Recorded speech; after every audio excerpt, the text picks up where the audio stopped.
ഈ യുദ്ധം എത്ര നാൾ നീണ്ടു നിൽക്കും, ഈ എങ്ങോട്ടാണ് പോകുന്നതെന്ന് ഇപ്പോൾ പറയാൻ ബുദ്ധിമുട്ടാണ്.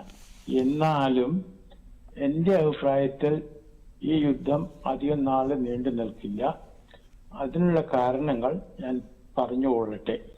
ഒന്ന്, പ്രസിഡന്റ് പുടിനും പ്രസിഡന്റ് ട്രംപുമായിട്ട് ഈ കാര്യത്തെപ്പറ്റി ചർച്ച ചെയ്തിട്ടുണ്ട്. അവർ രണ്ടുപേരും ഒരു കാര്യത്തിൽ ഒരേ അഭിപ്രായമാണുള്ളത്.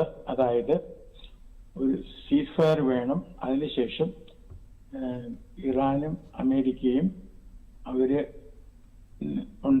അവരുടെ സംഭാഷണങ്ങൾ റെസ്യൂം ചെയ്യണം. നമുക്കെല്ലാവർക്കും അറിയാമല്ലോ, 15-ാം തീയതി അമേരിക്കയും ഇറാനും ഒമാനിൽ ചർച്ചയ്ക്ക് കൂടേണ്ടതായിരുന്നല്ലോ. 13-ാം തീയതി ആണല്ലോ ഇസ്രയേൽ ആക്രമണം തുടങ്ങിയത്. അപ്പൊ ആ ചർച്ച ഉണ്ടാവാതിരിക്കാൻ വേണ്ടിയിട്ടാണ് പ്രൈം മിനിസ്റ്റർ നെതന്യാഹു ആ ഡേറ്റ് ചൂസ് ചെയ്തത്. രണ്ടാമത്തെ കാര്യം നമ്മൾ മനസ്സിലാക്കാനുള്ളത്, ഇസ്രയേലിന്റെ എയർഫോഴ്സിന് കൂടുതൽ ശക്തിയുണ്ട്. ഇസ്രയേലിന്റെ മൊസാദ് ഇറാനിൽ വളരെ ഡീപ്പായിട്ട് പെനിട്രേറ്റ് ചെയ്തിട്ടുണ്ട്. ഇറാനെ സംബന്ധിച്ചിടത്തോളം ശരിയായിട്ടുള്ളൊരു എയർഫോഴ്സ് ഇല്ല. പിന്നെ എത്ര നാളായി ഇറാൻ സാങ്ഷൻസിൽ ആയിരിക്കുന്നു. ഇറാൻ വിട്ടത് 1979-ലാണ്. അപ്പൊ അന്ന് മുതൽ ഇറാൻ എക്കണോമിക് സാങ്ഷൻസ്, അമേരിക്കയുടെ എക്കണോമിക് സാങ്ഷൻസ് പെട്ടിരിക്കുമായിരുന്നു. കുറച്ചാളത്തേക്ക് ഒബാമയുടെ കാലത്ത് ഒരു റിലീഫ് കിട്ടി. അപ്പോ ഇറാന്റെ എക്കോണമി വളരെ ഒരു മോശമായ സ്ഥിതിയിലാണ്. അപ്പൊ അതിൻ്റെതായ ബുദ്ധിമുട്ടുകളുണ്ട്. എന്നാലും നമ്മളൊരു കാര്യം മനസ്സിലാക്കണം, അതായത് കുറെ നാളായി ഇപ്പോൾ ചൈനയും റഷ്യയും ഇറാനും നോർത്ത് കൊറിയയും ഒരുമിച്ചാണ്.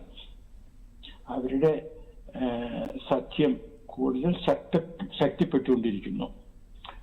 നമുക്കറിയാമല്ലോ, യുക്രൈൻ യുദ്ധത്തിന്റെ പശ്ചാത്തലത്തിൽ ഇറാൻ റഷ്യക്ക് ഡ്രോൺസും മറ്റു തരത്തിലുള്ള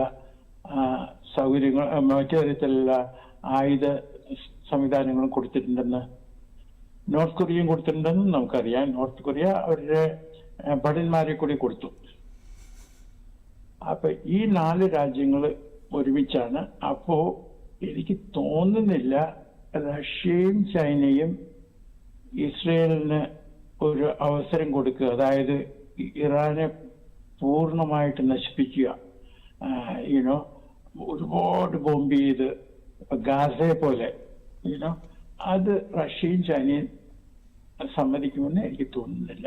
അപ്പോ മിക്കവാറും ഈ കാര്യങ്ങളിൽ പ്രവചിക്കുന്നത് ബുദ്ധിപൂർവമായിരിക്കില്ല. മിക്കവാറും ഈ അടുത്ത് തന്നെ ഒരു പ്രസിഡന്റ് പുടിനും പ്രസിഡന്റ് ട്രംപും നിർബന്ധിപ്പിച്ച് ഒരു സീസ് ഫയർ ഉണ്ടാക്കും. അത് കഴിഞ്ഞിട്ട് ഇറാനും അമേരിക്കയായിട്ടുള്ള സംഭാഷണം തുടരും.